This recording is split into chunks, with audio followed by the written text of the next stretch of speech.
бид нэр сүү угаал янз бүрийн уруулаг өгдөг хүмүүс байна. Гэтэл сүүн сайн бүтээгдэхүүн л байхгүй юу? Гэтэл тэрийг хүлээж авахгүй л байгаа юм тест. Тэрнийхээ төлөө бид нар сүүг буруутгах уу? Буруутгадаг л байхгүй. Тэрэн шиг вакцин ч гэсэн ерөөсөө хүний бид дархлаа өсгөж тэр олон 100 жилийн өмнө хэдэн зуун саяараа насурж исэн шиг үзэгдэл бий болохгүй тулд гаргаж авсан бүтээгдэхүүн шүү дээ. Тэрэн шиг бид нар нэг хүнд нь юм уу, нэг 10 хүнд нь ч юм уу, одоо хэдэн зуун сая хүн байхад тэр дунд нэг 100 хүнд нь тодорхой тэр таардгүй байж болно тест. Тэгвэл тэрүнд нь болоод бид нэр вакцин тэр жигээр юм уу гэж хэлж болохгүй байхгүй. Подкастта байн хамт байдаг та бүхэндээ маш их баярлалаа. Биднэрт ирсэн мэдээллээр дийлэнх олох үзэгчид маань subscribe төвчлуур дээр дараагүй байдаг учраас бидний нийтэлж байгаа мэдээллийг цаг алдалгүй үзэх боломжгүй байдаг байна. Тийм учраас та бүхнийг энэ аялалд маань нэгдэж манай багийн гишүүн болоод төвчлуур дээр дараад subscribe хийгээрэй гэж хүсэх байна.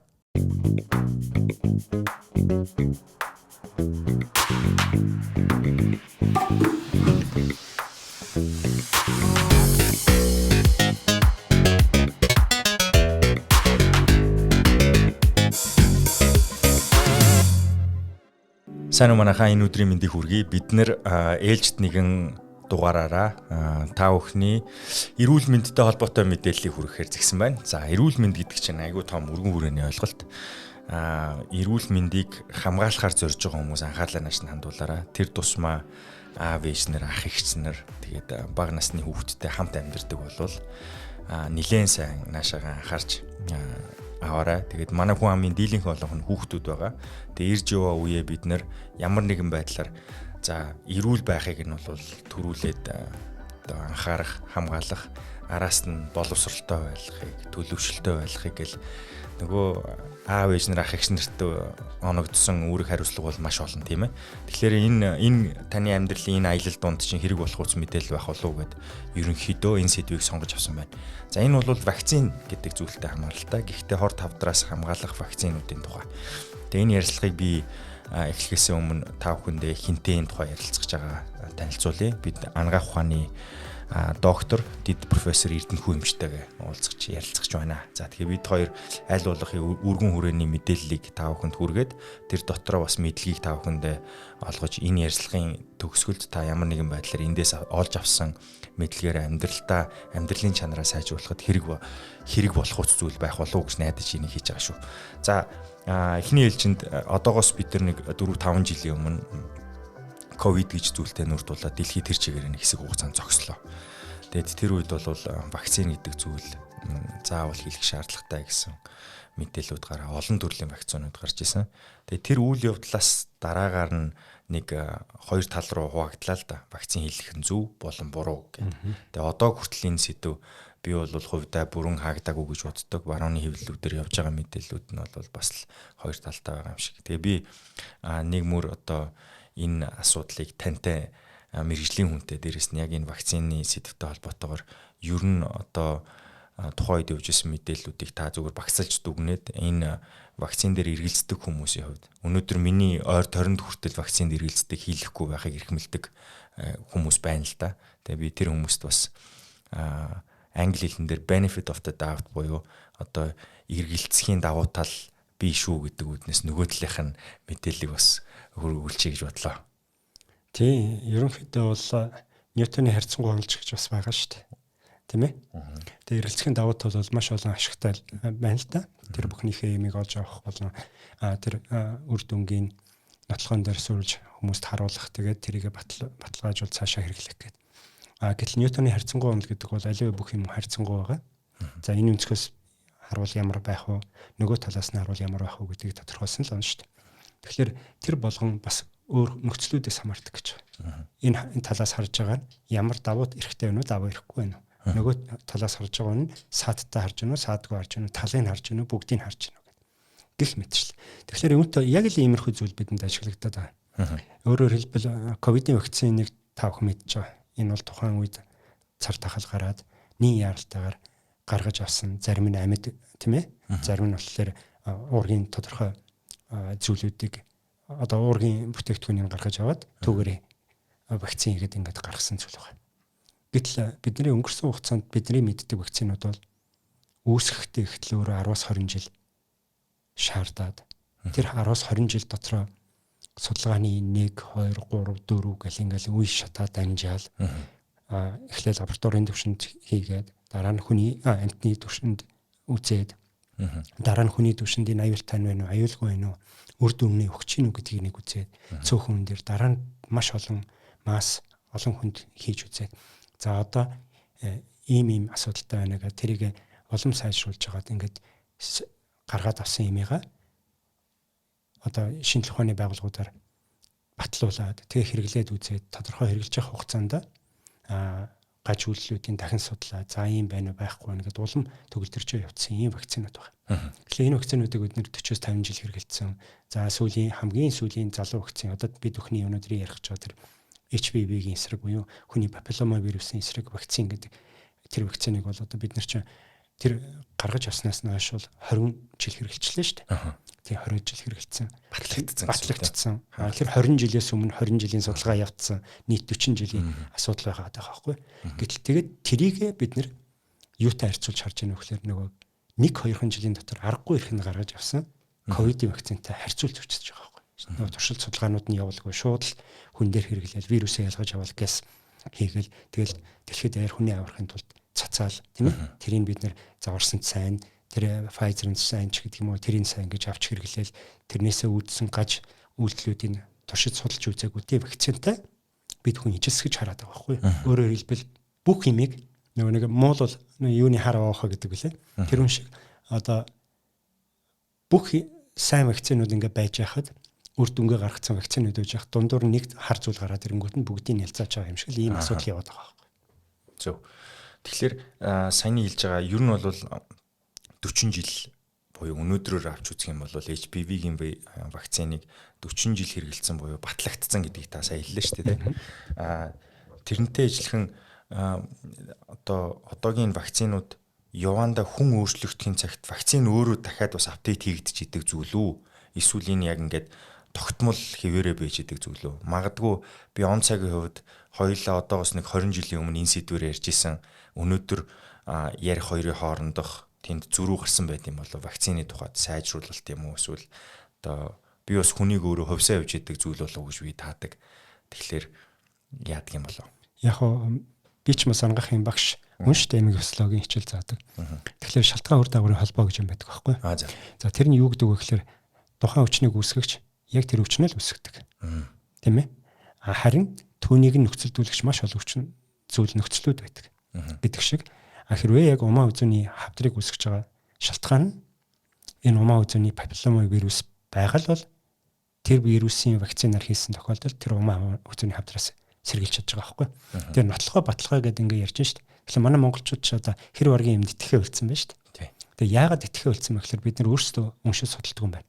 Яагаад вэ гэхээр монголчууд нүүдэлч ард хүн юм байна. Тэнгүүд дандаа сургаар амд амьдсан яриагаар. Тэгээд нөгөө ухаантай хүмүүсээ их сонсдог. Ухаантай хүмүүс нь бол өнөөдөртөө маш их болцсон. Тэр нь зөвч вэ, бурууч вэ маш олон ухаантай хүмүүстэй. Гэтэл тэрний ихэнх нь бас тодорхой вакциныг өөрөөр ойлгоцсон хүмүүс тэнгууд л тэр зүйлээр дамжиж яваад байдаг. Гэтэл одоо өөрийн чинь хэлсэн саяны HPV вакцин байна шүү дээ. Эний чинь анх судалсан үн болохоор эхлээд хавдраа судалсан байхгүй юу? За. Германы эрдэмтэн Таавсан гэдэг.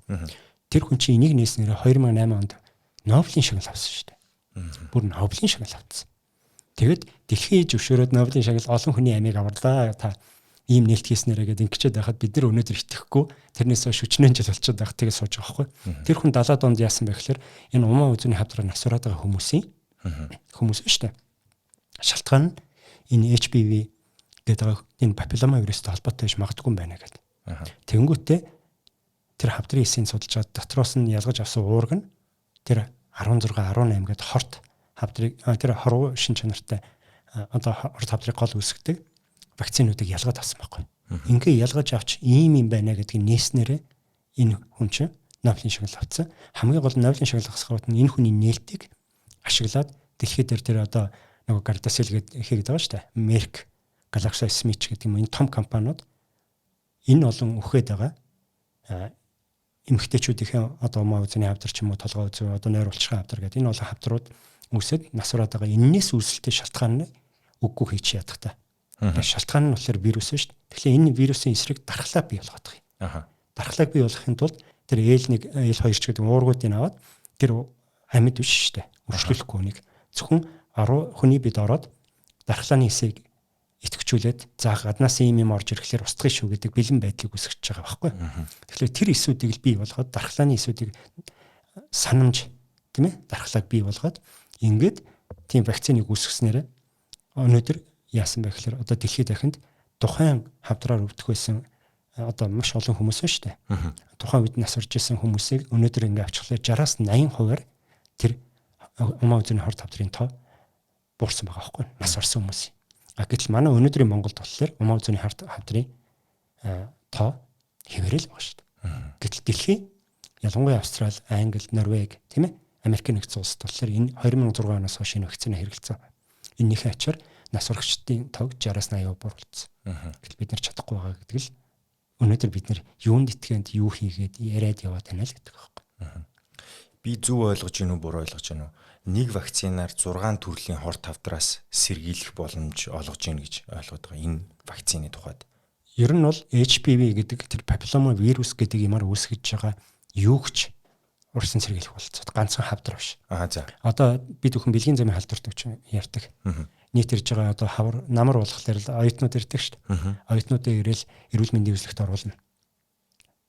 70-80% нь бэлгийн замын өвчтөй байна гэж асуудал гардаг шүү дээ. Өнгөрсөн хэдэн онд үлээ 23 жилийн өмнө чинь бүх асуудал болоод тэгэл бид нар чимээгүй болгоод дараа л орчихл байсан. Тэгсэн шүү дээ. Тий. Тэгэл тэрийг нэх ярих дурггүй. Гэтэл бэлгийн харьцаанд орж байгаа эрэгтэй эмэгтэй ялангуяа эрэгтэйчүүд бол дамжуулагч болоод байна шүү дээ. Тэгэхэд энэ HPV чинь бас юу үүсгдэг вэ гэхээр нөгөө одоо юу гэдэг үү гэдэг үлээ. Бэлгийн замын үү гэдэг нэг ер нь харахад бол их сайхан зүйл биш л дээ. Тийм зүйлүүдийг үүсгдэг байхгүй юу? Одоо яраг гэх юм уу? Тийм ярагч гэдэг юм уу? Тиймэрхүү юмнууд үүсгдэг. Тэр байхгүй болно шүү дээ. Тэрийг байхгүй болгоно бүрэн сэргийлнэ. Тэр умаа үзүүнээс гадна шулуун гэж толгой хүзүү, улаан хоолой, нойр улчхаа гэдэг энэ хавдруудын тодорхой хувийг боруулна. Умаа үзүүг бол ерөөсөө 90 хэдэн хувиас дээшээ умаа үзүүний хавдарт шууд үр дүнтэй 90-100% гэж ойлгочих хэрэгтэй. Юун дээр сая та дурдлаа эрэгтэй хүн нь тээгч болоод гинэ гэдэг. Тэгээд энэ вакцины тухайд бол өмнө нь бидний олж мэдээлж ирснээр эмэгтэй хүүхдүүдэд хийвэл цохилтой гэдэг мэдээллийг өгчээсэн би санаад байгаа. Харин энэ удаад эрэгтэй хүүхдэд нь бас хийх буюу сэргийлэх төр тээгчийг зогсоох гэдэг тийм аргачлаар хийдэг болчихсон хэрэггүй эсвэл зөвхөн эмэгтэй талдаа сэргийлсэн зүгээр юм. Яг өнгөрсөн хугацаанд бол зөвхөн эмэгтэй хүнд хийнэ гэдэг нь бол энэ нөгөө дээр үеийн дундад зуунаас хойш эмэгтэй хүнийг дорд үзэж ирсэн шүү дээ. Ер нь бол. Тэгээд ингээ харахаар эмэгтэй хүн л өвчин тусаад байгаа байхгүй юу? Тэр умаа үзний хавдар гэдэг өвчнөр үрд. Тэгэхээр тэр эмэгтэй хүнийг л дархлаажуулах хэрэгтэй.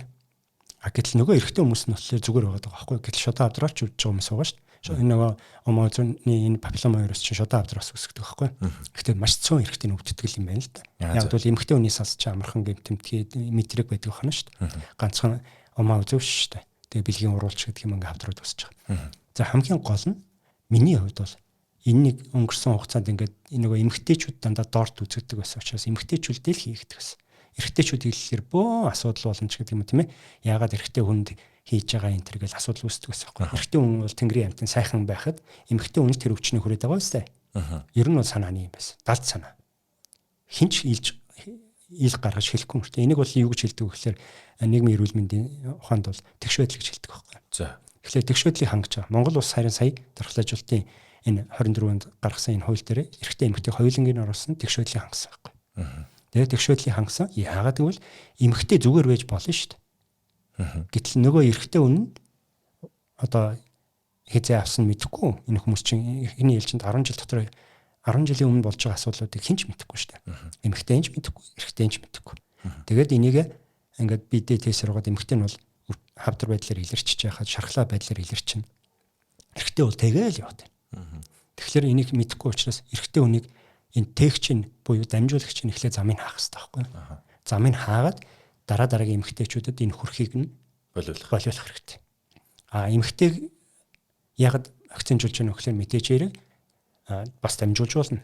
Гэхдээ илүү тэр хүн хохирохоос нь хамгаалж байгаа байхгүй. Тэгээ та бүхэн хэрвээ харсан бол нийт манай Монгол улсын хавдрын тохиолдолтын одоо ингээд яг умаа үзний хавдар илрээл ингээд асуудалд орж байгаа хүмүүс чинь 45, 50, 50-аас дээш 60 наснда илрээд байгаа шүү дээ. Бүр хожуу юм байна те. Тэр чинь хавдар байхгүй.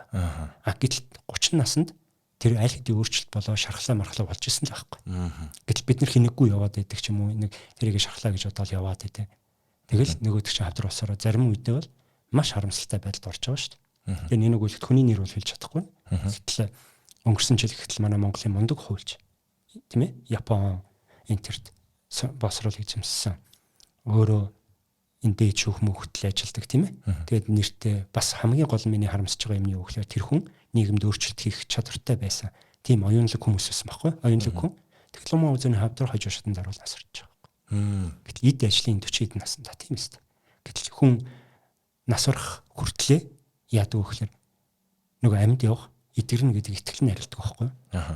Тэнгүүд л би нэр ороо суугаал ингээл хоорондоо ингээ яриад та миний ажны ингээл ингээ ярьж байхад за ирнэ хүмчээ би гадаа тийшээ явуул яах вэ? Би тийшээ холбогдсон. Манай багш намайг иргэж чинь те тэр ингэж чинь гэл ингээл ярьж. Би бол нөхцөл байдлыг мэдчихэж байгаа ч гэсэн үгүй шүү гэж хэлж чадахгүй шүү. Тэгэхээр тийм хүмүүсийг бид нар алдчихж байгаа. Энэ мунхаглалаас болж байгаа гэж хэлж байгаа. Нэгдүгээр, хоёрдугаар энэ нийгмийн эрүүл мэндийг сурчлан ухуулж иргэдд хүргэж чадахгүй байгаа. Энэ төр засаг, боловсрол, эрүүл мэнд гэдэг ингээд одоо бид нар ч бас эмчнэр гэдэг энэ өөргөө гүйцэтгэж чадахгүй байгаа. Энэ тогтолцоо гэдэг юм бүрдэж чадаагүй хит юмд хамаг хүчээ хийж байгаа. Ийм одоо юу гэдэг өрөдмөр энэ одоо бидний байгаа байдал юм байхгүй. Тэгтэл Австрал одоо 30 онд хавдаргүй гэдгээ зарлах гэсэн бол 26-7 онд энэ умуу зүүнний хавдраар хүн алдахгүй, нас бараагүй тийм улс орн боллоо гэдгээ зарлаж дахиж энэгээр хүн өвдөхгүй. Вау гэж шүү дээ. Ягаад энэний ач нь вакцин л байхгүй. Гэтэл бид нар вакцин амуулаад мунхаглалаа гайхуулаад дэлхий дээр ингээд байж шүү дээ. Юун дээрээс одоо ингээд зүгээр хүний амьдралд байгаа дадлыг хоёулаа ингээ харах юм бол урдчилж сэргийлсэн үйлдэлээ маш багаар хийчээд асуудал болсон хойно нь им авж уух тариа хэлгэх гэх зэрэг зүйлс рүүгээ нилээн хожуу очиж байгаа нь эрэгтэй хүүс талдаа их өндөр эмэгтэй нь арай тэдрийгээ бодвол баг байгаа ажиглагдаад байдаг зүгээр энгийн ханаадан дээрээс ч гэсэн тэгээ харахаар яг н урдчилж үйлдэл хийдэг энэ дадлыг суулгах гэдэг нь дадал болгоно хэцүү л баг л та ямар нэгэн шин зүйлийг дадлыг суулгахад хэцүү баг. Гэхдээ одоо ингээ хоёлаа ярьж хахад энэ мэдээллээс хамгийн их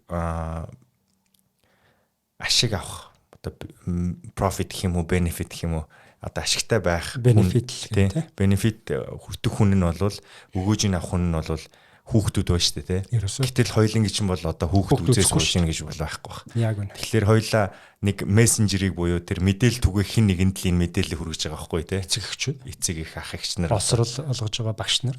Тий. За тэр хүмүүст би зүгээр хандаж хэлэх гэж байгаа. Одоо энэ их чухал мэдээлэл.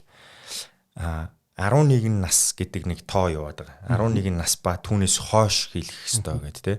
Тэгээ энэ насн дээр одоо ямар шаардлага байгаад 11 гэдэг тоо явж байгаа юм бэ. За магадгүй одоо нэг 10 та хүүхэдтэй хүн би 1 жил хүлээх ёстой юу эсвэл одоо хэлэх гэж болох уу гэд бас нэг тийм хэнэггүй хүмүүс яарад авчаа зүгээр хэлэх чийж гэж бодох хүн байж магадгүй. Та энэ дээр цааталтайгаа учир шалтгааныг тайлбарлаад өгөхгүй. Ер нь 20 жилийн судалгааны явцад энэ одоо энэ Gardasil cervix гэдэг юм одоо 4 цент 9 цент гэл ингээл янз бүрээр байж шít.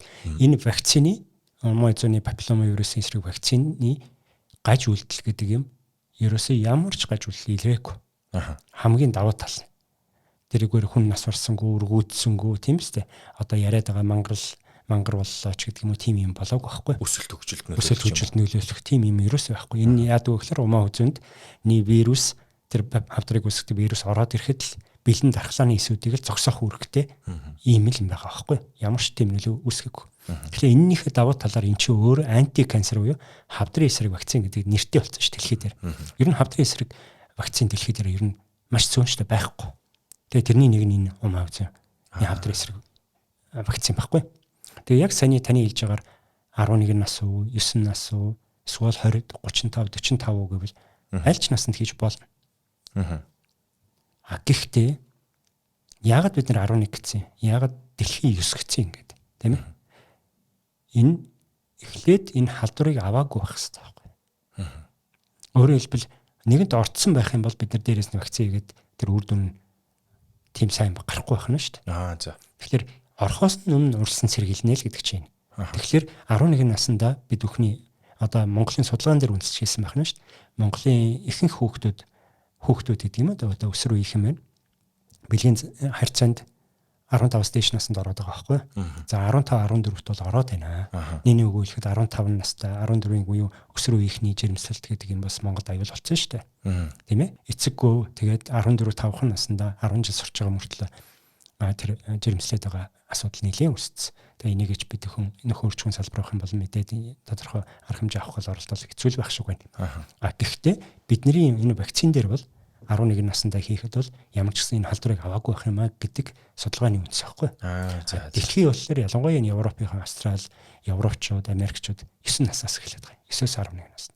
Яагаад гэвэл тэдний бэлгийн харьцааны бас нас урагшилчаад байгаа байхгүй.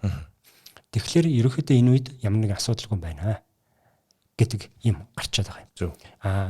Дээр нь би яагаад хэдэн наснд хамаагүй хийж болно гэдгийг хэлээд байна. Хэрвээ халдвар аваагүй бол одоо өөрөөгөө шинжилүүлээд тэр одоо хавдар үүсгдэг вирусууд байхгүй байх юм бол вакцины хийлгэж болно. Жишээлбэл сая манай хавдар судалтаар бид нэр ингээд нөгөө вакцин эхэллээ шүү дээ. Тэгэхэд манай илгэний мэслийн эмч өөрөө одоо 30 хэд настай хүн байна шүү дээ. Вирус илрээгүй. Тэгээ хэрэгтэй хүн би өөртөө хэлье гэж хэлж байгаа байхгүй. Давуу тал нь л энэ. Хэрвээ хэдэн наснд ч дархлаа үүснэ. Окей. Одоо нэг тодруулга хийхгүй болохгүй. Хэрвээ халдвар авцсан байх юм бол энэ вакциныг хийлгүүлээгээд эрсдлээ хамгаална гэж бодож болохгүй гэсэн үг юм. Нэгэнт халдвар авцсан учраас тэр чинь нөгөө чимээгүй хэлбрээр орцсон шүү дээ. Тийм. Анх тийм өөрөө орцсон. Тэгээ очдог газараа очицсан. За. Тэгэнгүүтээ өөрөө нөгөө одоо энэ ДНХ агуулсан ч байдаг юм. Одоо энэ чинь ДНХ агуулсан гэж бид нар хэлдэг юм да. Ер нь ДНХ вирус л байхгүй. Энэ вирусүүд мань өөрийнхөө хавдраас одоо хавдрын эсентер чинь байна уу энэ вирусүүд чинь дайчих шинж нартай байдаг байхгүй. Өөрөөгөө ингээд юу гэдгийг хүний биед таниулахгүйгээр одоо энэ өөрийн биеийн эсэг гэж ойлгож штэ. Тийм юмнууд аль хэдийн хийж манай тал шүү гэдэг. Тийм манай тал гэдэг нөгөө дархлааны эсвүүд чинь жигсаж чадах болчихж байгаа байхгүй. Харин ороод ирэхэд нь 2 дахь удаа ороод ирэхэд нь устгахгүй байж байсан. Гэтэл тэрий чинь бид нар яаж яах вэ? Вакцинаар уургаар нь өдөөгөөд дараагийн удаа ийм төстэй уураг нөхөр ороод ирэх юм бол барьж устгаараа гэсэн байгаа байхгүй. Гэтэл вакцин хийлгээгүй байхад аль хэдийн ороод ирсэн байх юм бол тэр чин тэр дархлааны нөгөө хамгаалах элдв юмнуудаа нуугдах юмнуудаа хийцэн тэгсэн мөртлөө цаанаа нөгөө маань састын хөлзөөний састын исч байна уу тэр нөгөө бэлгийн уруулын ч байна уу ингээл тэр хэрэгт нэг тэр орж хаана гэмтээсэн тэр хэсэгтээ илүү нөгөө хавдрын өөрчлөлтөө юм уу гэмтэх өөрчлөлтөө ингээ яваад тэр эсийнхэн эсвүүдээ гэмтээгээд хүний эс биш нөгөө ашигтай үйл ажиллагаа хийхээс биш өөр хавдрын эс болгоод хуургаад явчихдаг байхгүй. Юу. За одоо хамгийн чухал асуулт нь. За. Энэ бол одоо гол хэсэг нь. Хаана хэлэх вэ гэж. Тий. Одоо ингэж байгаа. Өрхийн имлэг байна. Дүүргийн имлэгүүд байна. Халдварт сайн дурын дархлаажуулалтын төв байна. Маш олон газар энэ тараацсан байна. За. Хамгийн гол нь бид нэр хэр олон хүмүүстэй хүргэж чадаад энийг хийгээд байна уу гэдэг л асуудал. Тэгэхээр аль аль талаас л бид нар идэвхтэй хийх хэрэгтэй болчиход байгаа байхгүй. За бид нар дархлаажуулалт одоо дээр үед бол дархлаажуулалт чинь социализмын үед жишээлбэл толгой төрөгүй яг хийдэг байсан. Бүр зайлшгүй хийх хэрэгтэй байсан учраас дандаа 90-с дээш хувьтай байдаг байсан. Монгол улс чинь тийм байлаа шүү дээ. Тийм сахилгаваттай яг хийх хэрэгтэй юм аа. Бид нар одоо болохоор хийх хэрэгтэй гэж хэлчихэд хуулиндаа оруулчаад гүйцэтгэл нэг маш бага байгаа байхгүй. Тэгэл өнөөдөр бид нар цаашдаа умаа хүзүүгийн хавдраас сэргийлэх боломжоо алдаал нэг хүн шархлаа болж өвдөөл эсвэл одоо хавдар болдгоо маа гэхэд 30 эд насн дээр нөгөө төлөвлөн нөгөө конизац гэдэг юм юу гэдэг одоо ингээ өөлж авна маавна гэл ингээл янз бүрийн ажилбарууд эмхтэй хүмүүс мань хийлгэж байгаа шүү дээ. Үгүй хэн л тийм юмыг ер нь хөсгөв дээ. Тэгэхээр тэр чинь маш нандин эргэтэн үр хүүхдэн төрхөөс гадна бэлгийн харьцаа таашаал тийм ээ хүний өөрийн нандин гэл маш олон юмнууд байгаа шүү дээ. Тэр чинь тэгээд өөрөө өөртөө хүртэл сэтгэл таашаалын асуудлууд үүсэх гэл. Тэгээд тэр янз бүрийн ажилбарууд хийгээд байгааг хэн үсэх. Гэтэл тэрнээс тийм ирээдүйн юмнаас сэргийлээд өөрөө ингэж ойлгож хийлгэхээс гадна энийг бид нэр ойлгуулгаад өргөдөр маш идэвхтэй хийх хэрэгтэй. Дүүрэгтэй сургуулийн багш нар гэж байгаа. Сургуулийн эмч гэж би яваа. Сургууль суурилсан байгаа шүү дээ бас. Энэ бүгдийг л бид нар одоо маш идэвхтэй хүргэх хэрэгтэй байна. Гэтэ энийг чинь мэдээгүй учраас ойлгоогүй учраас хэлэхгүй маш олон явж байгаа. Тэгэхээр бидний нөгөө талын үүрэг аюул чухал болчиход байгаа байхгүй. Тийм ээ. Монгол хүн ч бас тэнийг биш шүү дээ. Аа. Улан хүнд нэг хилээд учрлахад бас нэг ойлгондоо. Тийм л орон нутаг. Орон нутг руу ер нь бол тархацсан өрхийн имлгүүдээр өгсөн байгаа юм байна шүү дээ. Өрх дүүрэг аймаг бүгд л байгаа шүү дээ. Тэгэхээр тэр болгон дээр л хувуудыг харахаар харилцаа адилгүй байгаа. Зарим хувь газар бол нэг 70 эд хувьтай байна. Зарим сумч гэдэг юм уу тийм сумын имлэг дээр байгаа шүү дээ. Зарим газар болохоор 30 эд 20 эд хувьтай байна. Тэгэхээр эн чинь хаана хэн ажиллаж байна, ямар сэтгэл гаргаж ажиллаж байна. Заавал цалин хөлс яриад байна уу? Эсвэл нэрээ манай энэ одоо сумын хүмүүсийг ч гэдэг манай энэ өрхөн хүмүүсийг алив тархлааж болчихгүй тэднийд нэг хэдэн хүүхдүүд биш үү, эднийд нэг хэдэн хүүхдүүд биш үү, энэ хинтээ охтод биш үү гэж бодоод ашлаа хийж гинүү гэдэг л асуудал байна. Тэгэхээр хийж байгаа нь хийж байгаа, хийхгүй нь хийхгүй л байгаа. За ковидын ачаар гэх юм уу да тий. Вакцин хийдэг компаниудын нэрийг бас тогтоосон тухай үед тий. Pfizer, AstraZeneca энтрийг л одоо ерөө мартагдахгүй шүү дээ. Түүнээс зарим нэг нэрс чинь ингээ явцдаг шүү дээ. Тэр үед бол яагаад чи маш их хэмжээнд энэ ярьсан учраас тогтоогдсон байгаа. Хоёулынгийн чи ярьж байгаа энэ вакцины тухайд ямар нэгэн брэнд гэдэг юм уу одоо үйлдвэрлэгчийн нэр томьёог бид нэр мэдэх шаардлагатай юу? Яагаад энэ нэр сууж байгаа гэхээр очихлоороо сонголт байдаг ч юм уу тий. Би энийг эсвэл нөгөөтг нь гэдэг. Ер нь энэ ямар шугамар орж ирсэн гадны тусламжаар юм уу эсвэл манай төр өөрөө шийдээд худалдаа авалт юу? Тий, одоо яг тэрийг би сайн мэдэхгүй байна. Яг миний мэдж байгаагаар бол UNICEF-тэй хамтарч бид нар авдгийг. За. Тэгэхээр UNICEF гэдэг чинь хүүхдийн сан шүү дээ, дэлхийн хүүхдийн сан. Тэгэхээр дэлхийн хүүхдийн сангаар баталгаажсан Gavi гэдэг одоо тэр дэлхийн дархлаажуулалтын байгууллага гэдэг байхгүй. Тэр хоёроор баталгаажсан тийм вакциныг л Монгол улсад оруулж ирнэ.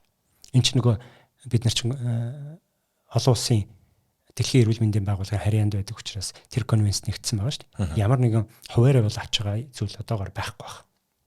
Ихтэй орж ирж байгаа нь бол Gardasil-ийн 4 центтэй байх л гэж би бодож байна. 4 центтэй.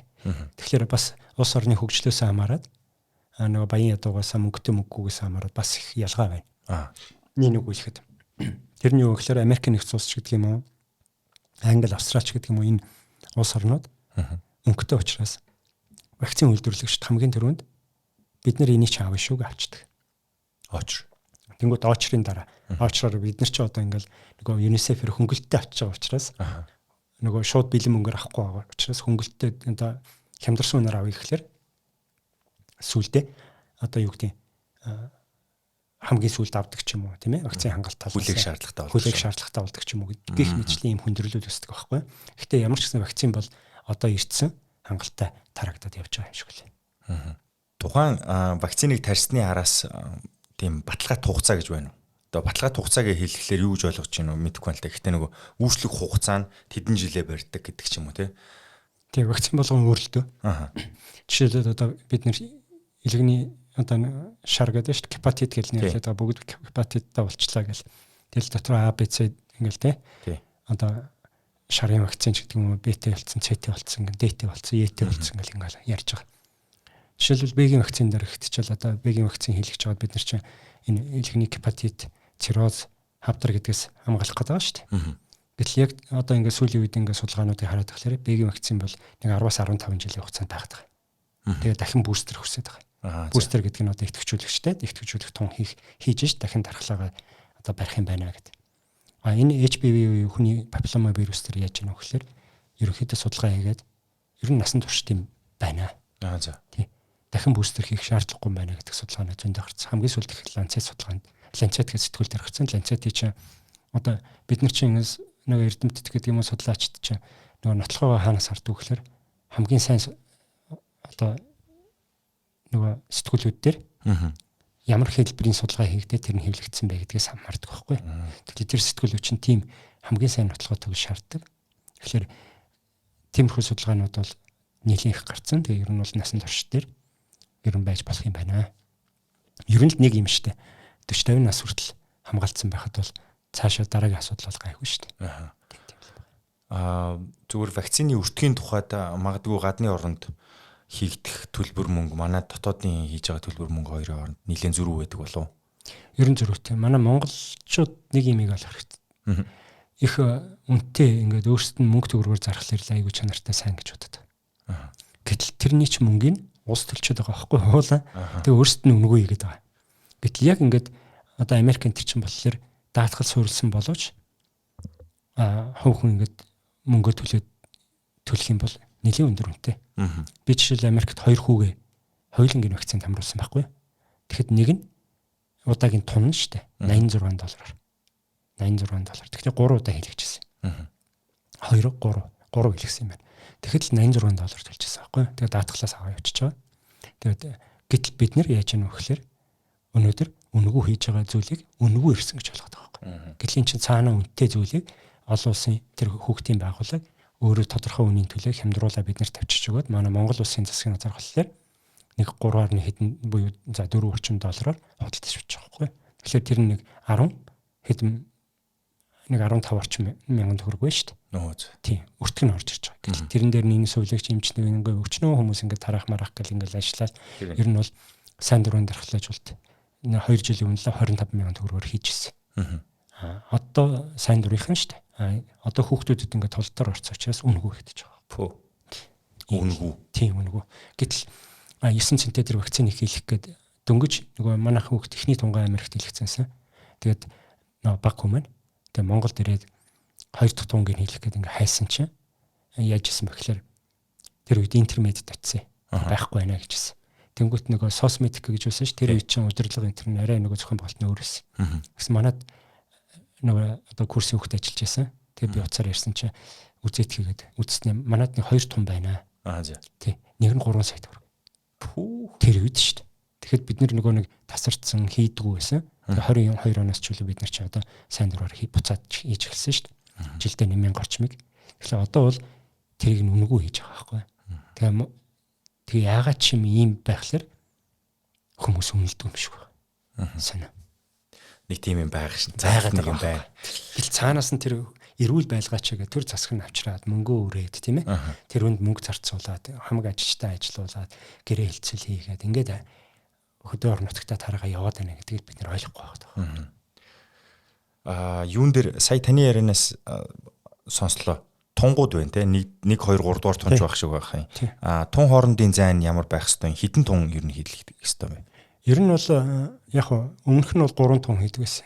15 наснаас өмнө бол 2 тун, 15 наснаас хойш болчихвол 3 тун хийлгдэг байсан.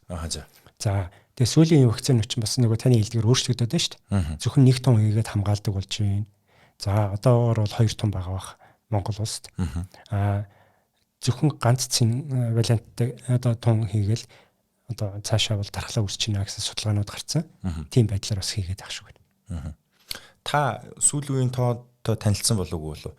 Томоогийн вакцины дархлаажуулалтын тоо ер нь хэр явж байгаа юм бол эцэг эхчүүд хэр их хүүхдүүдээ зүгээр ханиаднаас хамгаалах гэж очиж вакцин хийлгүүлсэн байгаа болов энэ жил. Сүүлийн үед харин нэг олдтой тал нь юу гэхээр томоогийн вакциныг аягүй сайн хийлгдэг болчихлоо шүү дээ. За. Тий.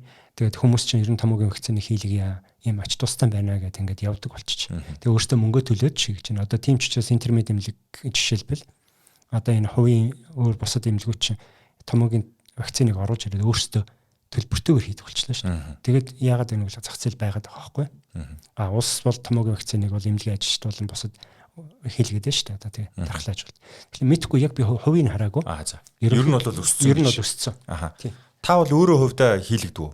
Ер нь бол одоо манай гэр бүл бүгдээр л хийлгэж шүү дээ, тийм ээ. Одоо намар болохоор за хайлаа нэг томоогийн вакцин хийлгэхгүй бол болохгүй шүү гэж хоорондоо бүгд хэлж хүүхдүүд хүртэл хэлж шүү дээ. Зөв.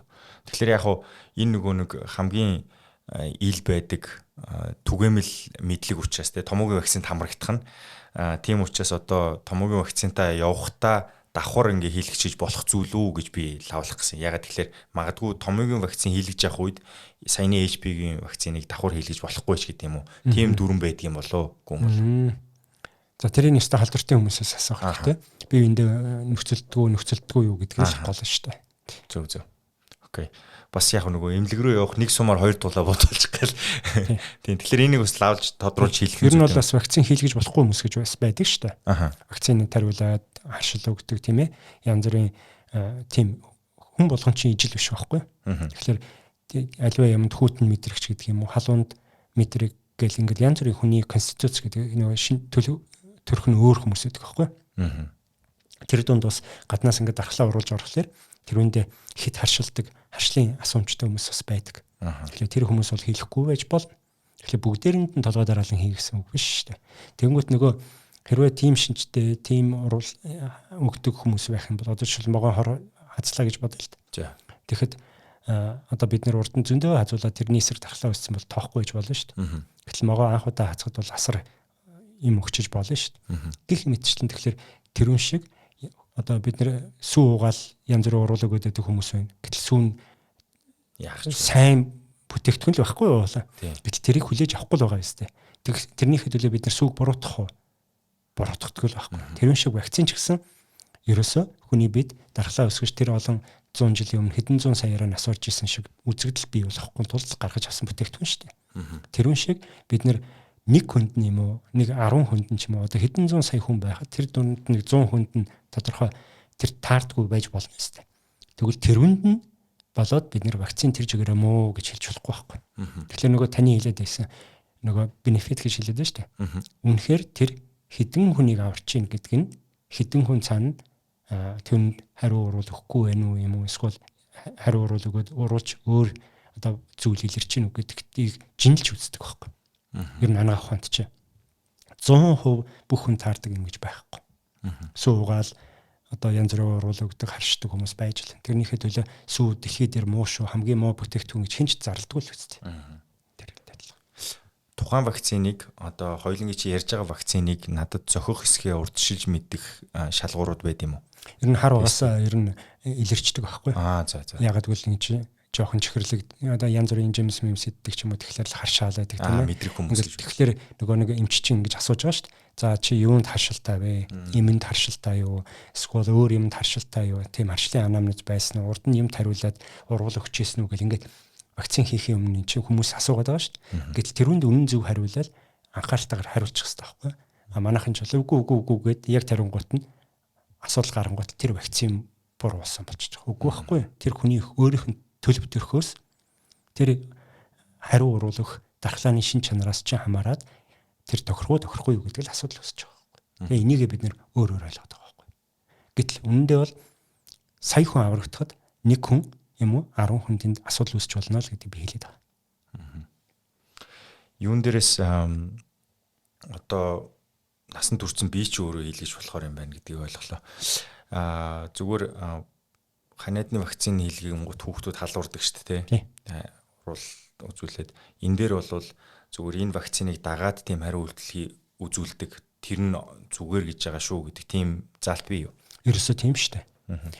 Аль ямар ч вакцин хүний бие дараа дархлааны эсийг өдөөгөө тэр дархлааны эсүүдийг маш олон болго гаргаад ирж байгаа байхгүй. Тэгээд тэнд чинь уруулж янз бүрийн урал дархлааны урал явагдана. Тэгж ярих юм бол өрсөлийн урал шинд хэсэг газарт нь ч явагдана тийм ээ.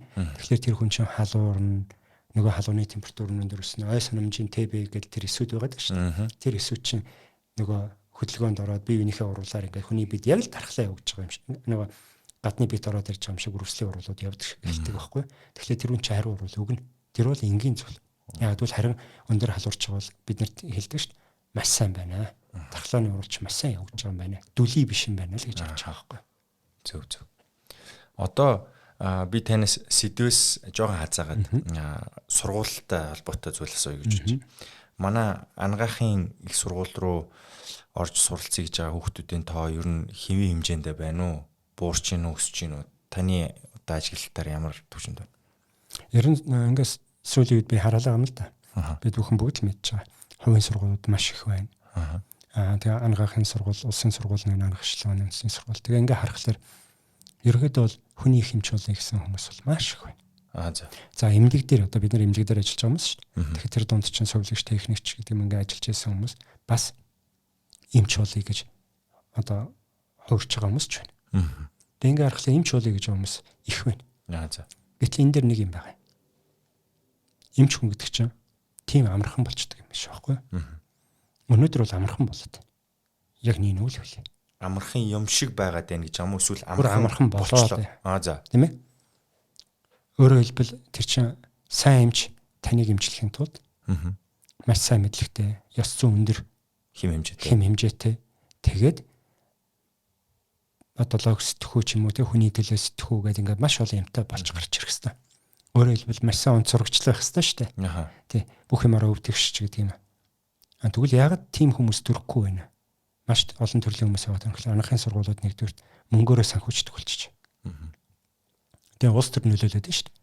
Тэгээ нөгөө төлбөрийн трend дэвшлүүлэхгүй Хоёрдугаарт нөгөө цалин хүнлүүгээ тавхлаар нэг оюутны тоогоороо цалингаа тавьдаг. Нэг олон оюутан л олон мөнгө өгвөл тэдний санхүү өрждөг учраас олигтой хүний алж нэг олигтой муус орж байгаа хүмүүс тэгэл нэг яаж игээл яваад идэг. Тэгж байгаа анагаах болоо төгсчдөг. Тэр нь тэгээд хамаатан садангаараа яаж игээ нөгөө шалгалтуудыг давчдаг. Шалгалтуудад авсан хүмүүс чинь имлэгт яваад орчин яаж нэг резидент хүн амтнаар яриулж байгаа л эсвэл тэндээ үлдчихдэг. Ингээд нэг сайн эмчийн тоо харин буураад байгаа байхгүй. Уулан бол сайн эмчийн тоо ихсээд сургууль чанарчаад явах хэрэгтэй. Жишээлбэл одоо нэг л гэдэг. Нэг одоо сувлэгч ингээл эмч болно шүү дээ. Тэгэхэд тэр бол нэг 2-3 жил суралт төгсөж байгаа. Анхнаасаа нөгөө сувлэгчийн суурьтай учраас 1 2 3 дугаар курс ч юм уу 1 2 2-ын одоо ингээд хасаалж байгаа. Алгасаа ич. Үгүй тэгэх ёсгүй шүү дээ. Сувлэгч гэдэг чинь шал өөр мэрэгжил байхгүй. Харин эмч гэдэг чинь шал өөр мэрэгжил. Үдсэж байгаа агуулгын чөр байхгүй. Гэтэл яагаад тийм имийг босрлын ям хувийн сургуулиудад олгоод байгаа юм? Сувлэгч мэрэгчлэлтэй байсан мөртлөө 2-3 жилийн нэмэл эмч болоод төгсөж байгаа. Тэр сайн эмч болох уу? Тэр багын нөгөө суур мэдлгүүд нь байхгүй учраас сайн эмч болж чадахгүй. Тэгээ ерөнхийдөө эмч болох аюу амархан болчиход байгаа учраас чадвартай чадваргүй чамаагүй эмч болж байгаа хүмүүс. Тэрний тоогоор ихэн хохирох уу? Эргэж хохирно, эмнэлгээр үйлчлүүлж байгаа хүмүүс болж л. Тэгээд одоо би өөрөө нэг ийм сүүлийн үед одоо шанартай нэг ийм хэлэх дуртай болчиход байна. Би урд нь анагаах ухааны оргилыг сайн мэсэлч гэж ойлгодог гэсэн байхгүй. Одоо бол тэр бүр мөс өөрчлөгдсөн. Худлаа. За. Анагаах ухааны оргил бол дотрын эмч. Маш сайн дотрын эмч. Яг гэвэл дотрын эмч гэдэг хүний үүрэг нь тэр олон эргэтэн тогтолцоонд тийм ээ олон дотооч олон өөр хоорондоо ялгаатай эргэтнүүдийн харилцан хамаарал дундаас өвчнийг хайж болж идгэж байгаа байхгүй. Мэсэлч эмчд бол одоо харагдж байгаа бодит харагдж байгаа зүйлийг л авч хаях тийм ээ. Тэгээд тэрний дараа өвчнөө хянах асуудал үүсэж шээ. Гэтэл яагаад олон өвчтөн өнөөдөр Улаанбаатар даяар Монгол даяар өвчнийхөө оншиг тодруулах гэдэг ингээ эмнэлэг хоорондоо яваад сайн эмчийн ирэлт яваад байгаа юм. Ер нь яагаад яваад байгаа юм? Сайн эмч байхгүй л байхгүй. Сайн дотрын эмч. Ховор байхгүй. Нөгөө сайн дотрын эмч юм уу сайн тэр эмч нь асар их очирт болсон. Тэр эмчил сайн шүүгээ хөрхи тэрнийх араас бүгдээр явж байна. Улсын эмнэлэг дээр нэг очиж хүлээгээл хувийн эмнэлэг дээр нэг дагаж гүйж очиад те. Нөгөө очир нь заримдаа одоо миний нэг сонсон л 3 сар болцсон байна гэж байна. Нэг эмчих. Гэтэл зарим эмчтэр очихгүй байна шүү дээ. Зарим эмнэлэг ч хоосон байгаа шүү дээ. Тэгэхээр яагаад ийм юм байна гэдэг чинь бүгдээрээ сайн эмчсэн бол эн чинь ингээл өвчнөө хайгаа яваад байхгүй байхгүй. Тэгэхээр өнөөдөр нэг юм орж ирж байна л да хиймэл оюухан. За ингээд сэдвээсээ хазаач магадгүй. Гэхдээ хиймэл оюухан ингээд ороод ирж байгаа. Тэр хиймэл оюухан орж ирж байгаа тохиолдолд эмчнэр улам сайн мэдлэгтэй, улам сайн лог сэтгхүүтэй хүнийхээ төлөө байхгүй бол бид нар ер нь арчигдана. Яг л хиймэл оюухан чинь одоо хамгийн сүүлд New England Journal of Medicine гэдэг Америкийн тэр маш impact factor өндөртэй сэтгүүл дээр гарсан байгаа. Хиймэл оюухан эмч хоёрын ингээд харьцаа шүү дээ. Одоо уншилсан ингээд чиглүүлж байгаа байдал. Ингээд бүгдийг ингээд үтсэн чинь хиймэл оюухнууд 3 дахин хийлгэх байгаа. Онцтой байна. Ингээхээр бид нар одоо яаж вэ? Энийг хэрэгжилж чаддаг хүмүүс, хэрэгжилж чаддаг эмнэлэг тэр зүйлүүд чи одоо нөгөө барууны улс орнд чи хэрэглээнд орцсон.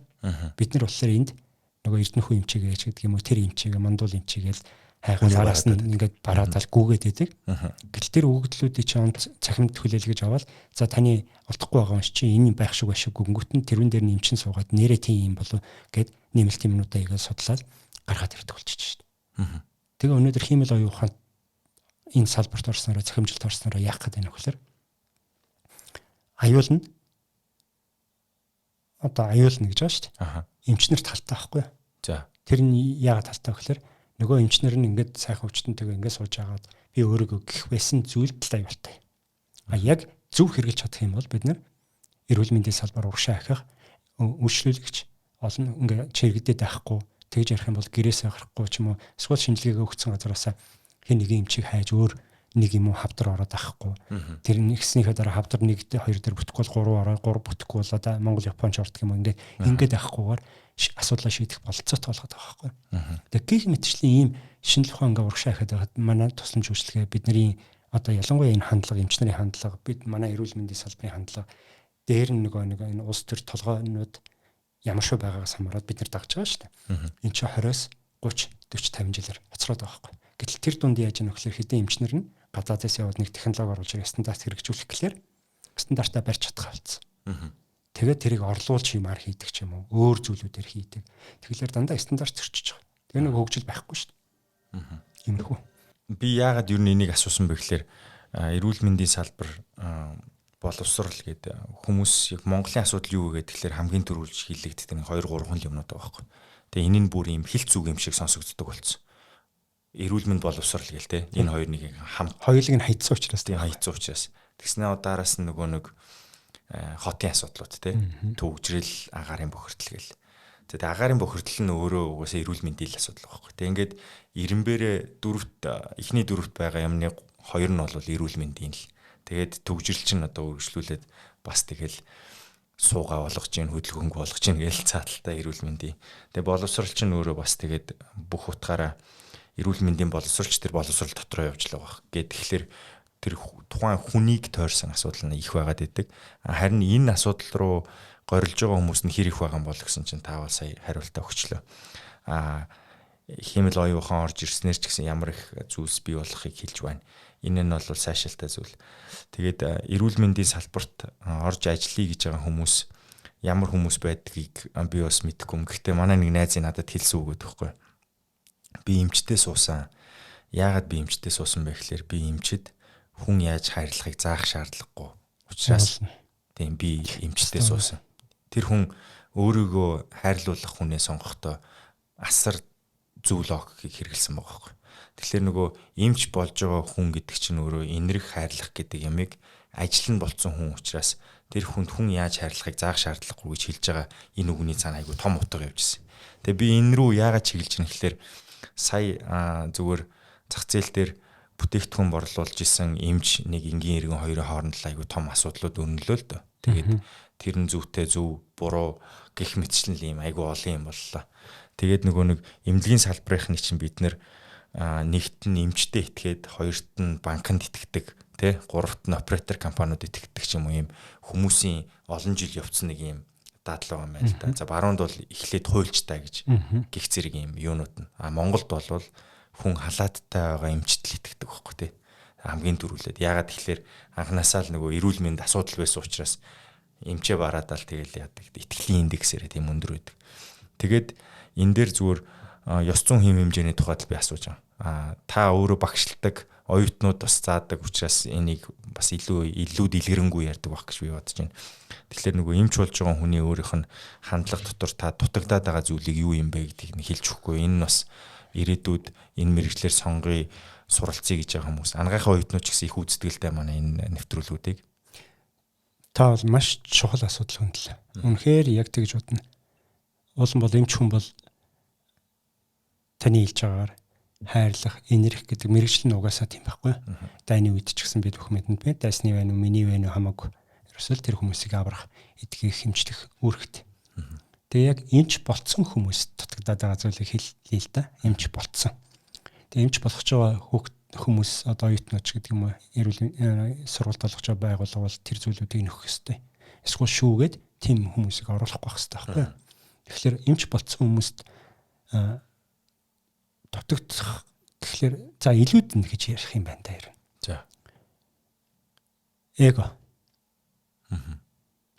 Тэр эго маш олон төрлөөр яларч байна. Нэг жоохон тухайн салбартаа ганцаараа байх юм бол эсвэл тухайн эмнэлэгтээ ганцаараа байх юм бол тэр чиглэлээр тэр хүн дээр л өвчтнүүд нэрнэ шүү дээ. Тэгэхээр тэр өвчтнүүдийг алагчилж байна. Тийм ээ? Загин задарч байна. Ер нь өөрийгөө асар өөрийгөө ихээр бодож эхэлдэг. Чухал таа. Тий. За гэтэл өөрөө ингээд тэр эгоны бас нэг илэрлэл нь юу вэ гэхээр энийг болиулахын тулд яах вэ гэхээр 2 3 байх хэрэгтэй. Цалин хангалттай 2 3 хүн зэрэгцүүлээ байгаад тийм яс суртахууны алдаа гаргаж байгаа нь цэвэрлэгдээд яс суртахуун сайтнууд нь ингээд байх хэрэгтэй. Ерөөсөн бидний үүрэг энэ төр байхгүй. Хэнийг ч алагчлаагүй тэгээ зөв харьцах хэрэгтэй. Тэр хүн инглээгээд би тгий гэж харьцдаг байх юм бол бүтэхгүй юм ч. Дараагийн асуудал болохоор тэр эго дээр нэг асуудал. Би өмнө гიშгдсэн бол уул нь ташуулбар өөрөөр хэлсэн тийм ээ. нэг алдрын юунд төрүүлж хүрсэн бол дараагийн үндэ гар сунгаараа гэж хэлсэн байгаа шүү дээ. Манайд илүүдэд байгаа тэр юм нь бол тэр эгоны нэг хэлбэр нь юу гэхээр өөрөө ингээд өмнө тэр имлэгийн хаалгаар ороод олон жил болчихж байна. Араас нь залуучууд орж байна. Тэнгүүт намайг байхад та нар ингэхгүй шүү. Эсвэл намайг энийг хийж яхад та нар өөр юм хийхгүй шүү. Тэрний цаана юу вэ нөхөр одоо сэтгцийн талаас нь ингээ харахаар тэр хүн айдсан шүү дээ. Тэр айдсны юу гэхээр энэ хүн надаас илүү юм хийчих вэ. Энэ хүн илүү юм хийчихлээр би муухай харагдчих вэ. Гэх мэтчлээ одоо янз бүр чухал биш болчих вэ ч гэдэг юм. Эндээ би өвчтний алдах вэ эсвэл нэр төрөө алдах вэ гэх шиг. Ийм нэг яг одоо амьдралд эргээд хараад ингээ насны эцэст ингээ эргээ харахад огт хэрэггүй байсан зүйлүүдийг харин эсрэгээр тэр залуучуудыг ивент итгээд дээшээ хөгжүүлээд та нар минь гээд ингээд манлайлаа шин юм хамтдаа хийгээ ингээ явж исэн бол илүү хүндлэгдэх байсан. Тэр зүйлүүдээ алдаж эхэлж байгаа байхгүй. Дээр нь эгоноос гадна тэр толгой дээр ч юм уу тэр байхдаа тэр эмчийн хүн эдгээх эмчлэх ёстой тэр суурийг буруу юмд ашиглах гэж байна. Тэр буруу юмд ашиглах сонирхол буюу эрх ашиг бий болж байна. Одоо бид нар нүүрсний холгоо энтер гэж ярьдаг шиг эмчнэр мэсэлчд ингээд байлаа гэж бодолтой. Эсвэл одоо өвчтөн үзэж яхад заавал тэр хүнээс нэг юм харж штэ. Одоо ядуугийнх байж болно. Цалин дутуу баг байж болно. Гэхдээ л бид нэр төрүүлж тэрийг харах хэрэгтэй байхгүй. Ядахтаа юмаа хийцснийхээ дараа түн талархаж болно штэ. Гэтэл төрүүлж бас тэрийг хардаг тийм нэг өнцгүүд байна. Бүгдээрээ биш штэ. Гэхдээ тийм юмнууд байна. За бас бидэнд дутаад илүүдэд байгаа дутаад байгаа юм юу бол уншдаг. Мэдлэг гэдэг хэсэг л байна. Бидний одоо нэг өнгөрсөн хугацаанд одоо энэ бүх энэ эрүүл мэндийн салбарт яваад ягаад эрүүл мэндийн салбарын хөгжил нь удаан байгаа даа гэхээр уншдаг хүмүүс байна. Гэтэл уншдаг нь их байгаа байхгүй. Анх одоо ингээл энэ нэмлэгт Эрдэнэхүй эмчингээ байж гисэн. Тэгсэн араас нь мандуул гэдэг залуу ороод ирлээ шүү дээ. Тэгсэн чи яах вэ гэхээр мандуул сурахтаа Эрдэнэхүйгийн хийжсэнийг л 70% сурчиж байгаа байхгүй. Хийжсэнийг сурчаад яг тэрийг л. Мандуулын сурчсэнийг дараагийн орж ирэхдээ мандуулын сурснаас дараагийн хүн сураад байгаа байхгүй. Гэтэл дэлхийч өөрчлөгдөж байгаа байхгүй. Өөрчлөгдөд энийг хий. Жишээлбэл дээр үед Swiss surgery team гэдэг ингээд швейцарууд ирдэг байсан.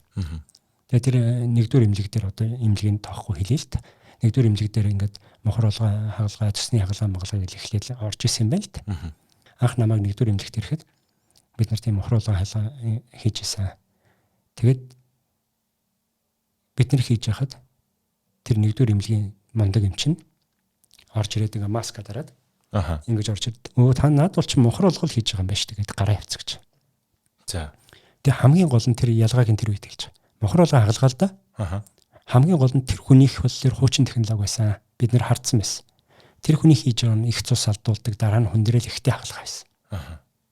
Гэтэл бид нэрх болохоор цус баг алдуулдаг, дараа нь хүндрэл үүсдэг, баг үүсдэг, шархан хорд идэрдэг. Тийм арга байсан. Орчин үеийн арга зүй байсан. Гэтэл тэр хүн орж ирчээд наадвал ч мохор олгол хийж байгаа юм байна ш. Тэгэл гараа авчихсан. Тэгэхээр тэр хүмүүс өнгөрсөнтэйгөө зурлаад бусдыг хүлээн зөвшөөрөх ийм хүсэлгүй болчдөг тийм хүмүүс юм байна. Харин бид нар ийм хийсэн гэдэг дараа нь ярьжсэн байхгүй. Тэгэхээр тэр гадаадын хүмүүс тэгж харж шít. Тэгэхээр энүүнд эмзэглэх хэрэггүй сонсож байгаа хүмүүс эмчнэр маань энэ Эрдэнэхүй одоо манайхныгаа муулаад байна гэж. Яагаад гэвэл энэ би нэг сүүлийн үед ажиллаад залуучууд ихсэж байна. Гэхдээ уншдаг залуучууд ихсэх хэрэгтэй байхгүй юу? Уншдаг залуучууд ихсээд энэ зүйлийг энийг нь ингэж хийдэг юм аа. Харин энийг нь ингэж хийхгүй штэ гэж хэлж чаддаг тийм хөдөлмөрийн орчин бүрдэх хэрэгтэй. Эмнэлгийн орчин ч гэсэн хөдөлмөрийн орчин байхгүй юу? Хөдөлмөрийн орчинд хэн нэгэн хүн дарангуулагч юм уу, хэн нэгэн хүн өөрийнх нь 100% зөв гэж барьж суух тийм ёс биш байхгүй юу? Гэтэл тэр чинь залуу их чинь илүү англи хэлээр уншдаг. Мань мэтний англиар халтар малтар ярьдаг болчиход байна шүү дээ. Гэтэл нөгөөдөл нь биднээс илүү уншдаг юм чи биднээс илүү мэдлэг. Гэтэл хамаг мэдлэг хаана байна? Хаана эвлэгч байна? Англи дээр л эвлэгч байгаа байхгүй. Тэгээд өнөөдөр бид нэр өдөртөмж гайдлаанаа бүрэн барьж чадахгүй л ажиллаж байгаа хүмүүс шүү дээ. Тэгээд зөвхөн өнөөдрийн яг ингээд хүнийг хаглал юм уу хүнийг өнөөдөр уулзснараа харж имчилдэг болсон байхгүй. Гэтэл дэлхийд юм биш болсон биш танаас юу шаардж байна? Өнөөдрийн хүнийг үзэж имчиллээ гэж байгаа бол тэр хүнийг эдгэртэл юм уу?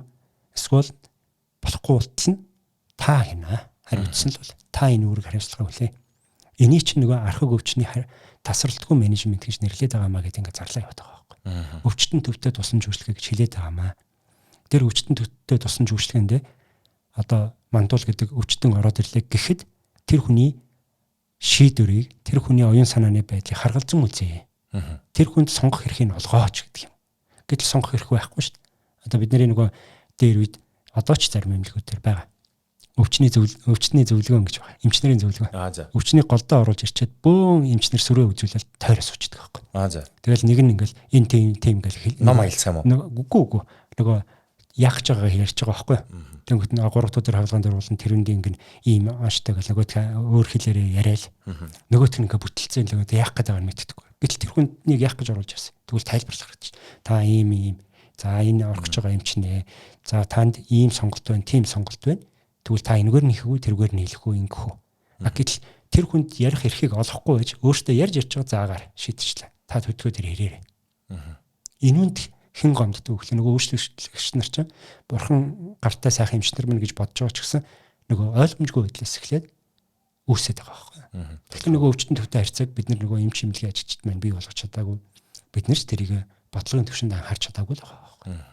Тэгэл бидний нөгөө өвчтөн үйлчлүүлэгч эмч энэ хоорондын харилцаанууд чинь ингээл бие биенийг нэг тэр сайн муухай гэл ингээл одоо энэ яваал идэх шүү дээ. Тэгсэн мөртлөө эмчээгээ хүндэтгээд байгаа. Нэг эмчээс айгаад байгаа боловч тэр итгэлцлийн үндсэн дээр тэр сайн сайхны үндсэн дээр бий болох хэрэгтэй байхгүй. Энийг бид нар болгож чадахгүй байхгүй.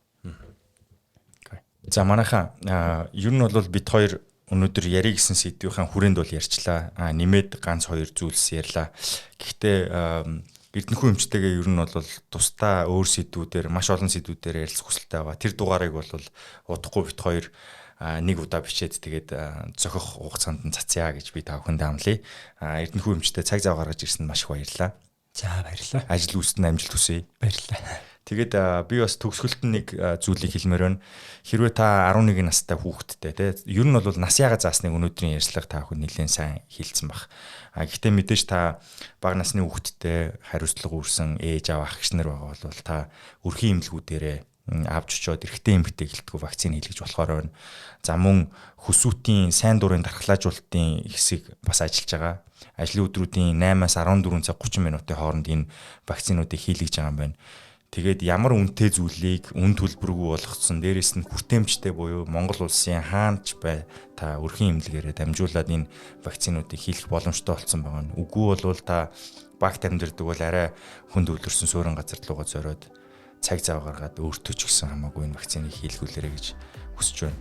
Нөгөө ирж яваа үе маань олонх нь болсон хүн амын дийлэнх олонх нь залуучууд байгаа учраас тэдрийг аль эрт нь энэ аюултай 6 төрлийн хор тавдраас урьдчилан сэргийлж чаддаг энэ вакцинаар хамруулчих юм бол бид нэр ер нь хожим хойно нэлээд их эдийн засгийн үр өгөөчтэй цаг хугацаа амьдралын чанарын үр өгөөчтэй шийдвэр гаргаж байгаа шүү гэдгийг та бүхэндээ сануулъя. Тэгээд та энэ мэдээллийг дан ганц өөртөө битгий үлдээгээрэй. Бусдтай хуваалцаарай. Энэ сэдвээр ярилцаарай. Бодлын сонсороо өөрийнхөө бодлыг хэлээрэй. Тэгээд ер нь вакцин гэдэг зүйлийг та бүхэн вакцинаас зухдах биш, аль болох урдчилж хийлгэж чадах юм бол та ирээдүгөөсөө цаг зав хэмнэж байгаа шүү. Амьдралын чанарыг сайжруулахад хариуцлагатай үйл хийж байгаа шүү гэдэг баталгааг та мэдрээсэй гэж хүсэж энэ ярилцлагыг хийлээ. Тэгээд байгаа онсон баг гэж найдаж байна. Та бүхэнд жаргалыг хүсье. Дараагийн дугаар хүртэл баяртай. Өнөөдрийн вакцин ирээдүйн хамгаалалт. Та бүхэнд хүргэж байгаа подкаст таалагдсан гэдэгт итгэлтэй байна. Хэрвээ та манай баг хамт олныг дэмжиж энэхүү аяллыг улам илүү өргөжлүүлэхийг хүсэх юм бол доор дурдгдсан байгаа банкны дансаар хандив үйлгэх боломжтой шүү. Танд баярлалаа.